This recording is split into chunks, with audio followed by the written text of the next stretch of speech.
د الحاقه مبارکه سوره چې د قرآن عظیم الشان 80مه سوره ده په مکې معظمې کې رانازله شوې ده.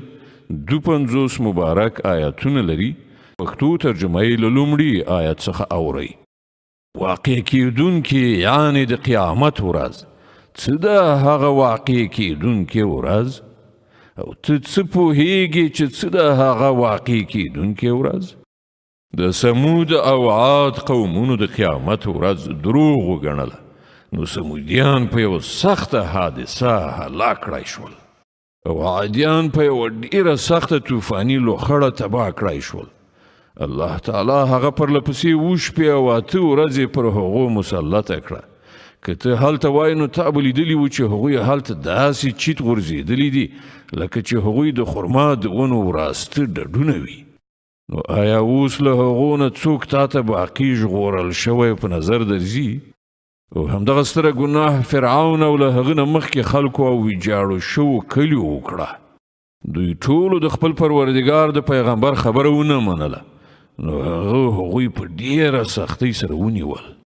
کله چې د اوبو طوفان له حده تیر شو نو موږ تاسې په بیړۍ کې سپاره کړي وئ تر څو چې دغه پیښه ستاسې لپاره یو د درس وړ یادګار وګرځوو او په یاد لرونکي غوږونه یې په یاد ولري. بیا چې کله یو ځل په شپېلۍ کې پوکی ووهل شي او ځمکه او غرونه په راپورته کولو سره په یو ګزار میده میده کړای شي، په هغه ورځ به هغه کیدونکې پیښه رامنځته شي. په هغه ورځ به آسمان وچې وي او د هغه نظم او استحکام به ویجاړ شي.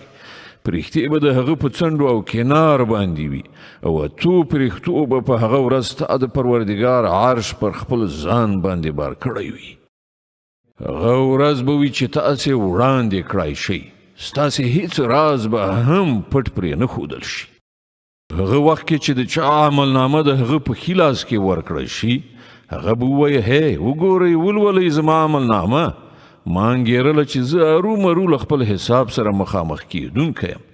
نو هغه به په زړه پورې خوندونو کې وي په لوړ مقامي جنت کې چې د هغه د میوو وږي به راکاږه وي. دغه راز خلکو ته به وویل شي په خوند سره خورئ څښئ د خپلو هغو کړو مکافات چې تاسې په تیرو شوو ورځو په دنیا کې کړي دي. او د چا عملنامه چې د هغه په کیڼ لاس کې ورکړی شي، هغه به وایي کاشکې زما عملنامه ماته نه وای راکړی شوی او زه نه وای پوهېدلی چې زما حساب څه دی. کاشکې زما هغه مرګ چې په دنیا کې راغلی و فیصله کوونکی یعنې پای ته رسېدونکی وای. نن زما مال ماته هیڅ په کار رانغی، زما ټول حکومت له منځه لاړ. امر به وشي دی ونیسئ او د ده په غاړه کې توق واچوئ، بیا یې دوزخ ته ننباسئ، بیا دی په 80 ګزه اوږده زنځیر وتړئ. ده نه پر لوی او لوړ الله باندې ایمان راوړ او نه مسکین ته د خواړو ورکولو هڅونه کوله. نو ځکه نن نه دلته د ده کوم غمخور دوست شته او نه د زخمونو د زوونو نه پرته د ده لپاره څه خواړه چې هغه له ګناهکارانو پرته بل څوک نه خوري. نو نه، زه قسم خورم په هغو شیانو هم چې تاسې وینئ او په هغو شیانو هم چې تاسې نه وینئ. دا د یو عزتمند استازي وینا ده، د کوم شاعر وینا نه ده. تاسې بیخي لږ کسان ایمان راوړئ. او نه دا د کوم کاهن وینا ده، تاسې بیخي لږ غور کوئ. دا د عالمیانو د پروردګار لخوا نازل شوی دی. او که دغه پیغمبر له ځانه کومه خبره جوړه کړې زموږ لوري ته یې منسوبه کړې وای، نو موږ به د ده ښی لاس نیولی وای او د ده شارګې به مو پرې کړي وو. بیا به له تاسې نه هیڅوک له دې کار څخه زموږ منع کوونکی نه و. اصل کې دا قرآن د پرهیزګارانو لپاره یو نصیحت دی.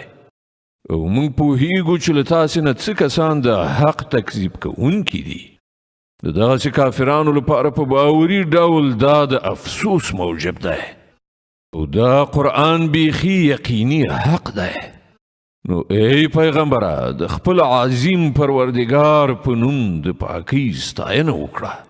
الله ستر رښتیا ویونکی دی.